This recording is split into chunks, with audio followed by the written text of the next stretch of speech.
Hi again, both here. So what I'm going to do is I'm going to briefly talk you through, remind you what an alcohol is, and then introduce carboxylic acids to you. And I'm going to use it, drawing it out, making sure that we point out the different parts of a carboxylic acid. Once this video is done, you'll go to a second YouTube video where I go through the notes that I want you to take. So this video is purely you watching, making sure that you take it in. So just a reminder what an alcohol is. So alcohols are molecules that have the hydroxyl functional group on them. Okay, they have that OH group on them. And this is called the hydroxyl functional group. Okay, consists of an OH. Okay, so for example, you might see it on a molecule at the end. And I think we fill out all the hydrogens.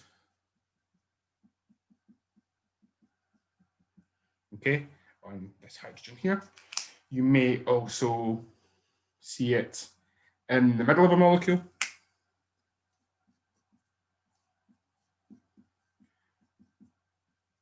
Okay, either way, these are all alcohols. Okay, functional group is just a group of a molecule that does a job. So this OH group allows the alcohol to do the jobs that it does, and it gives it its properties. So this OH group will make this molecule more soluble, for example. It will allow it to undergo different reactions than just a simple alkane. Okay, so when we're thinking about alcohols, and we can now relate it to a brand new type of molecule, which is called a carboxylic acid. Okay, and as you can imagine from the name, it's an acid, so it's going to be acidic. We'll come back to that in a minute. But the new functional group that you need to know is called the carboxyl group. Okay, and what it consists of this carbon with an oxygen double bonded to it. Sorry, the light's shining on it a wee bit. Yeah, we're fine. And also you've got an OH group. Okay, so these are related to alcohols. They have the OH group, but they also have this double bond zero. Okay, that turns this functional group into our carboxyl functional group. Okay, that this functional group makes the carboxylic acidic. Okay, and it allows it to do different jobs and different reactions. In terms of naming a carboxylic acid, you count the number of carbons. So for example, if I had this carboxylic acid, and just let me fill in the hydrogens, you'll notice that this carbon doesn't need any extra hydrogens because it's already got 1, 2, 3, 4 bonds. Carbon makes 4 bonds. It doesn't need any more hydrogens to fill out the number of bonds that carbon makes. That carbon doesn't have any extra hydrogens.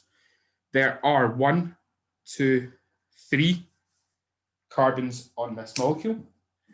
That means the prefix that we're going to use, the same as we've used for all the other homologous series that we know, is prop, as in propane, propene, cyclopropane, propanol. Okay, and in this time we're going to end it with propanoic acid. Okay, so the oic acid is kind of the suffix for the carboxylic acids. All the acids end in this oic acid.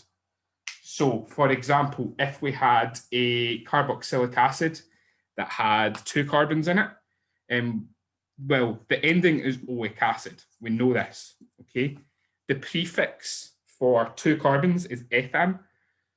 So that molecule would be called ethanoic acid, okay? How you would draw it? Let me just give me some space. Ethanoic has 2 carbons, so we're going to draw our 2 carbons. We need to have our carboxyl group, which is the double bond O and the OH.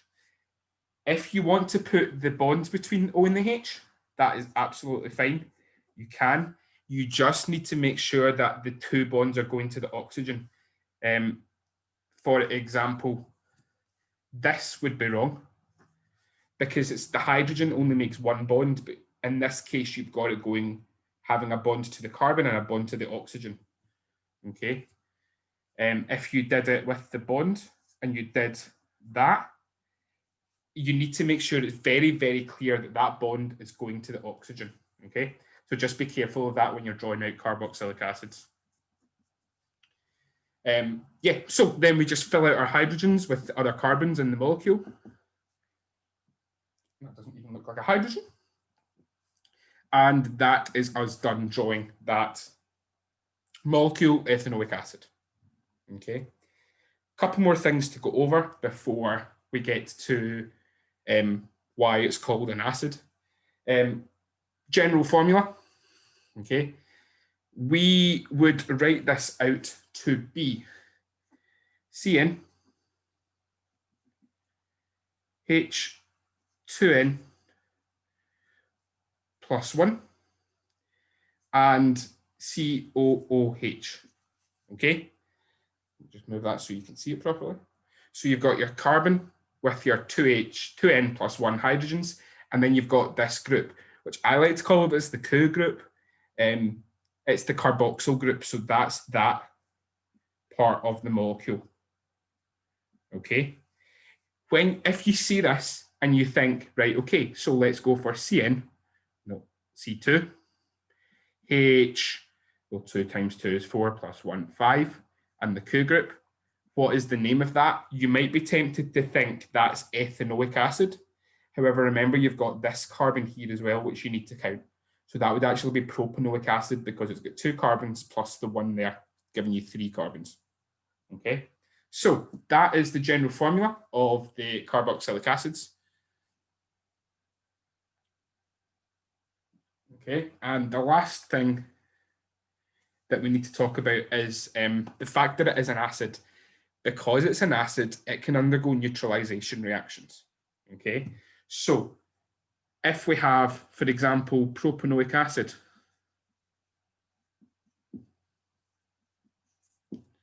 we can add that to a base and it'll neutralize it to produce a salt plus other products. So let's just go with the standard sodium hydroxide. If you think back to the acids and alkalis topic, how we name a salt is we take the metal from the base. So our salt will be sodium. And you were taught the 3 things that acids can make. So hydrochloric acid can make a chloride salt. Nitric acid can make a nitrate. Sulfuric acid can make a sulfate. Okay. How you name the salt when you've got a carboxylic acid is you take the prefix, okay, and you add 8 on the end. So propano, we take the IC acid off and we add 8 on. Okay, so the salt formed in this reaction would be sodium propanoate. Okay, or propanoate, however you want to say it, either's fine. Remember, you take the I and the acid off and you add 8 onto the end. So let me do, and in fact, before I go into another example, there are other side products. Remember, when you're naming this, you need to name all the products. So because this is hydroxide, we also produce water. I imagine plenty of you were shouting at me because I put a plus sign there instead of an arrow, which I shout at people a lot for doing. So I can imagine my classes are really annoyed at me right now. Sodium propanoate plus water. So that would be the products of that neutralization reaction. Because it's an acid, it can neutralize a base, producing a salt plus other byproducts. Let me go through one more example.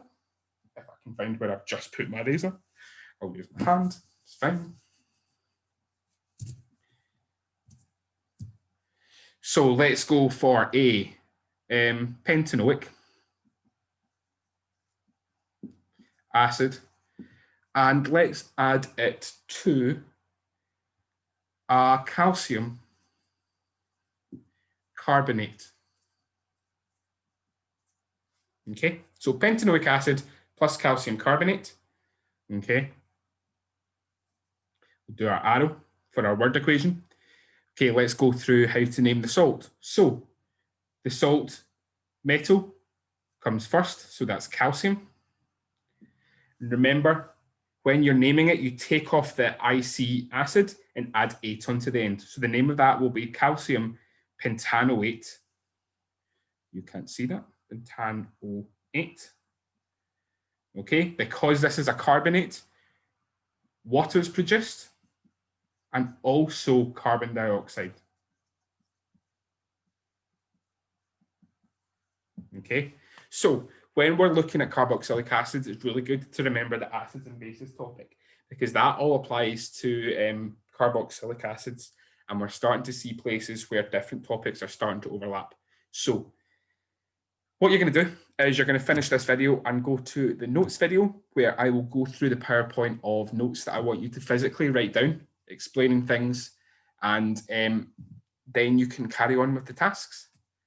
Thank you, guys.